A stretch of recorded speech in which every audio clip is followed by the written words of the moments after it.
जी, मेरे साथ इस वक्त साबिक़ गवर्नर पंजाब उमर सरफराज चीमा मौजूद हैं, जो कि उन रहनुमाओं में शामिल हैं जो आज रज़ाकाराना तौर पर गिरफ्तारी देने के लिए जा रहे हैं। उमर चीमा साहब, क्या इतलात हैं आपको और आपके कारकुनान को आज गिरफ्तार करने जा रही है पंजाब हुकूमत? सेक्शन 144 तो ऑलरेडी इम्पोज है माल रोड पर।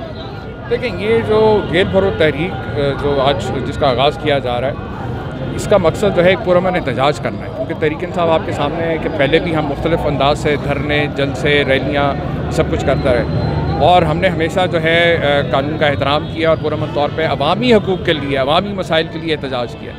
आज भी जो ये एक सिम्बॉलिक मैसेज है हुक्मरानों को, उन डाकुओं को जो इक़्तिदार पे बैठे हैं, जो मुखालफिन को रियासती मशीनरी के ज़रिए हरासा कर रहे हैं, गिरफ्तारियाँ कर रहे हैं, चार दीवारी का तकद्दुस पामाल कर रहे हैं, उनको बताने के लिए कि हम तुम्हारी इन हथकंडों से डरते नहीं। अगर गिरफ्तारियाँ नहीं होती तो कितनी देर माल रोड पर बैठेंगे? ये देखते हैं, फैसला होगा उसका। जी, उमर चीमा की आपने गुफ्तगू सुनी, जो ये कह रहे हैं कि अभी इस बात का फैसला होना बाकी है कि अगर हुकूमत गिरफ्तारियाँ नहीं करती तो हम कितनी देर तक माल रोड पर बैठेंगे।